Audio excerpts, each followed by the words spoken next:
And it often happens when you talk about women's aid. People are like, oh, well, where's men's aid? I'm like that. Well, I'll tell you what, get a squat, put a mattress on the floor, have jumble sales for the entirety of the 80s, which was how we funded the women's movement, and then maybe we'll take you seriously. Set up your own refuge. Get on with it, mate. Yeah. Don't just be moaning at me because I did something good. And you wouldn't ring up. What I always say to people is, oh, well, it's not fair that a man can't stay in this refuge. It's like ringing up the Cats Protection League and saying, I've got this dog. Like, well, I suggest you open a dog shelter. Go and sort yourselves out. Yeah. You've got shitloads of capital. Use it. Not you, sorry, I'm not shouting at you. No, it's okay. I feel partly culpable through having a penis.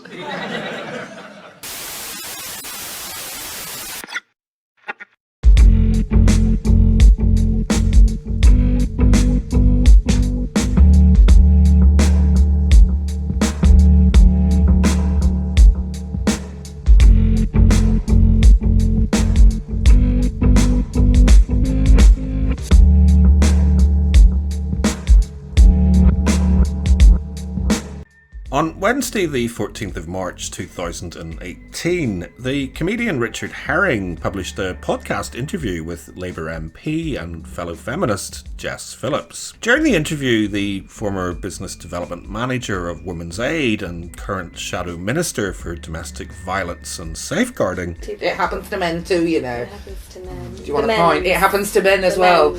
Oh, yeah, okay. Compared male victims of domestic abuse to dogs, and suggested that in the 1980s the women's refuge movement was funded by jumble sales organised exclusively by women like her. And I remember at the time thinking to myself, what on earth would Erin Pizzey make of such a dismissive and boastful statement? Don't just be moaning at me because I did something good. For the benefit of anyone watching who is unfamiliar with the finer details of the women's refuge movement and its history, Erin Pizzey is the woman who famously, quite literally, got a squat and threw many more than one mattress on the floor, and in doing so pretty much single-handedly invented the protection from domestic violence movement, which by 2018 had grown into an almost global industry that has paid millions of pounds of taxpayers' money and for the most part provides goods, facilities, services and a significant amount of paid employment exclusively to members of the female sex. This despite the fact that direct sex discrimination and occupational segregation has been illegal in the UK since the 1970s. Oh, and by the way, Erin Pizzey started throwing down those mattresses in 1971, 10 years before Jess Phillips was even born. Men like to talk a good game, but they don't realise that equality isn't just about pushing someone forward, it's also about pushing some people back. Yes. Take a step backwards. Yeah. Anywho, some 2 years after the Labour member for Birmingham Yardley also publicly shared her own peculiar understanding of the meaning of equality, I was privileged enough to find myself with the opportunity to ask Erin Pizzey my question. And the purpose of this video is to document her response. Alright, gentlemen, let's do this. Well, I watched the interview with Jess Phillips on YouTube. And as usual, she's a better stand-up comic than she is a member of parliament. The woman is actually, the thing that is so outrageous is it doesn't even know her facts.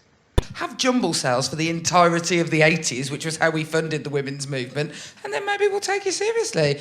So when she's busy saying that in the 80s they were doing jumble sales, that's rubbish. 1974 was the date when we lost, all of us lost the control over the narrative on domestic violence. Yeah. So in 1971, when I opened the first refuge in the world by accident, and I must tell you, I'm no saint, because if I'd known what was going to come to a little community centre for mothers and children in Chiswick, I would have run away. Because what happened is that first woman, Kathy, when she came in, we were just an ordinary little community centre. We all had keys to the house, bring our kids, share clothes and toys, and women coming in from around us saying, my old man's in prison, can you help me? And suddenly she took off her jersey and she was blue from her neck down to her waist, because Wally, her husband, had taken a chair leg to her and beaten her badly.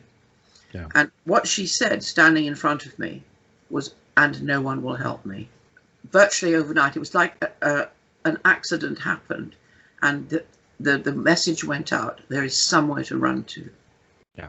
And women just poured. We had 4 little rooms, an outside lavatory, and a kitchen. And in there, we got up to something like 56 mothers and children. So that the children would sleep on the mattresses on the floor that we got from the Salvation Army. And the women would sleep against the wall with their heads on their knees. Yeah. We got food from Marks and Spencer's at the end of the night. We got food from the vegetable shop, the butchers, and the fishmongers, because there was no money involved. Because the moment I started to try and look into welfare for these women, the social workers would pop up and say, "Well, you can't get welfare. Her husband wants her back."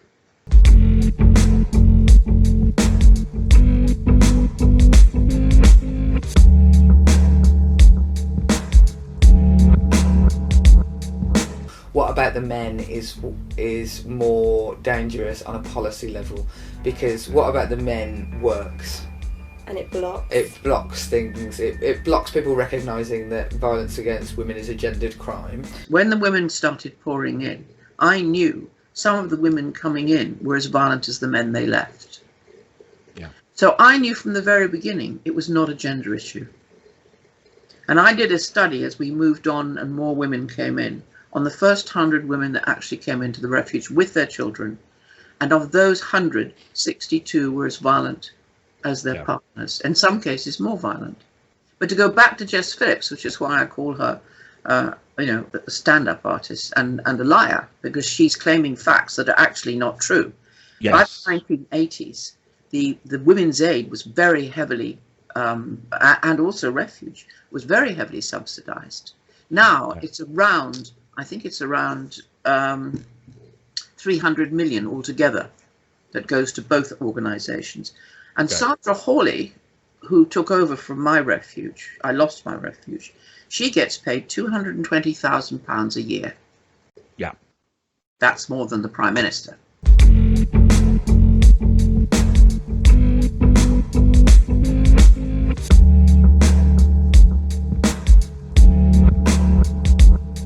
Speaking personally, ever since I was Mayor of London, I've been absolutely determined to eradicate violence against women and girls, and have spent a lot of my time devoted to that effort. The tragedy of all this is that, and why it breaks my heart, is because the women who most need refuges are the women like myself and all of us who came from generational violence and dysfunction. Because once those women started coming in, they were the ones that you most had to take care of, to help them actually relearn their behavior patterns. Because they're born into violence, they only ever experience violence, and no one ever says to them, hang on a minute, if you look what created you, and you could go, we used to sit down and go back several generations, you could see that they were traumatized from the moment they were born, and probably in the womb. Because I used to say to the mothers, if you smoke, you share it with the baby. If you drink, you share it with the baby. And the chemicals of rage and fear, you share with your baby.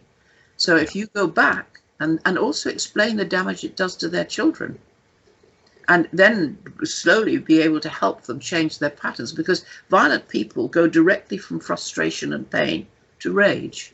Yeah. Because when you're a child in a violent family, you're too frightened to show any kind of fear. What you tend to do is basically to bottle it all up. And then if you're a boy, you're more likely to explode. Yeah. And women more likely to implode and damage themselves.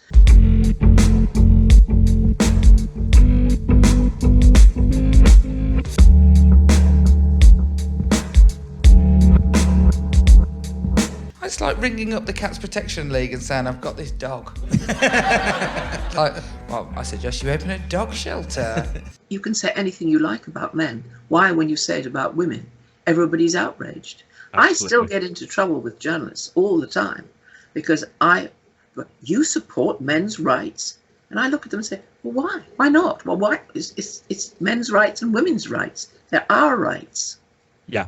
The perspective I would sort of push back onto, particularly people like Jess Phillips, is that she's got a legal responsibility to be an advocate for men's rights. It's in her job description. It's in the House of Parliament's code of conduct. You have to remember, people like Jess Phillips, they're the only thing you can say about Jess Phillips is that she's more, to her, to make outrageous statements for publicity purposes. Is really all she does. Oh, she's in it for herself. Yeah. You know, first and foremost, absolutely. And she, I hope her children will grow up to be ashamed of her part in what she did to destroy family life and men.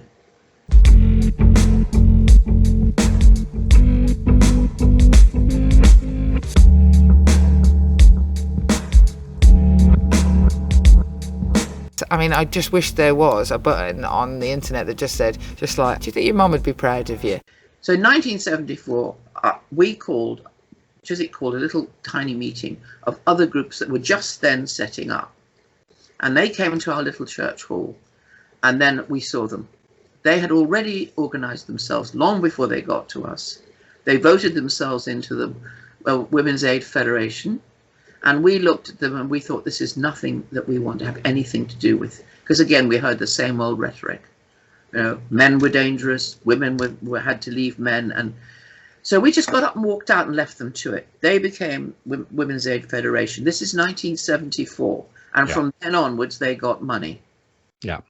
And once I was ousted from the refuge and Sandra Hawley came in, then that would have been 1982, 81, 82. Okay. They were well funded, very well funded.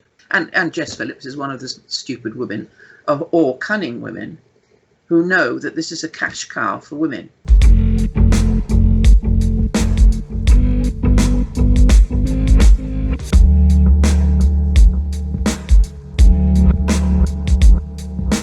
I want every victim of domestic abuse, domestic violence, domestic abuse of every kind, and as I say, they're overwhelmingly but not exclusively female. I want every woman to know, every female person in this country to know she is not alone. She is not alone. And I also want every perpetrator of domestic abuse and violence, and they are overwhelmingly male, I want them to know that they won't get away with it. And we as a society are determined to come down on them like a ton of bricks. You have to think of it politically, because they're not interested. You see, this is the thing. Women's Aid and the Federation and Refuge aren't interested in women's issues. If they were, they would be talking about violent women who need care and whose only hope, because my great sorrow is that we had a long-term project for our violence-prone mothers. They came in, they learned actually how to react to violence and frustration calmly and peacefully. Then they were ready and they shared and they moved on into we had other houses, and they moved in with their friends. So they weren't just put out into the cold world as a single parent mother, which they were too vulnerable at that point. They then stayed in the second stage houses until they got rehoused themselves. So that was about 3 years. Yeah. And we had houses all over England, and it was a therapeutic program, and it was all smashed and destroyed.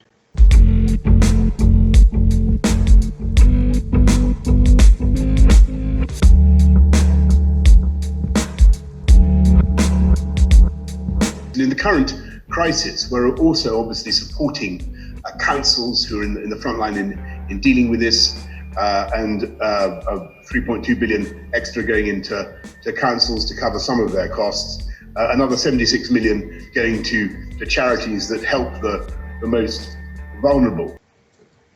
And it was so fragile keeping the refuges open. It is now, because one of the problems is that the outcomes of not being accountable is that there's no ongoing history of how the refuges are successful in helping women to move on into normal, loving, warm relationships and their children.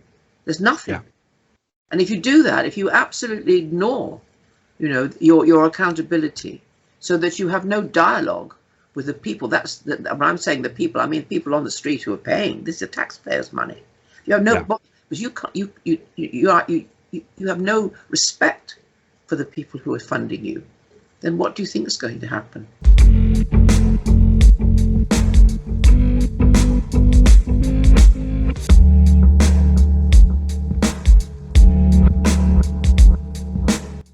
The only qualification for access to support, housing, refuge, social security and police protection for victims of domestic abuse in this country should be, are you human? Do you think it's wrong that I'm optimistic, that I think things can change quite dramatically? Things have changed. Now, come on, 1971, when I went to look for anything, any evidence, any research, any academic research on domestic violence between men and women, there was absolutely nothing. Nothing. Yeah. That's why I had to write Scream Quietly or The Neighbours Will Hear, which is the first book, which is of course out of print. And this is the problem, that the closing down on this subject, it has been hijacked, but it's coming good now. I always thought, don't waste your time fighting with these people. Ignore them. Just get on with your one-to-one relationships, helping people, men and women and children who have come from this kind of family background. Just get on with it, because eventually history and time will sort it. And it is doing that now. I have huge hope, great faith. I'm 81 now. Yeah. And hopefully all I want to see before I die is that domestic violence, the roots of domestic violence are found in generational family violence, and because that means it's treatable. Yeah. And it's the treatable that we now have to look to.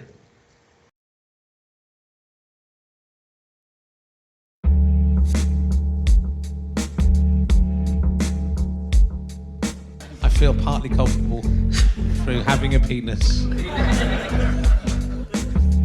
I am. I definitely am. Interestingly, the chap in that video that I sent you, who was interviewing Jess Phillips, he has raised, I think it's about £500,000 for Refuge, I'd be very surprised if he's looked into exactly where his money's going. Can't you see it too? There's an elephant in the room.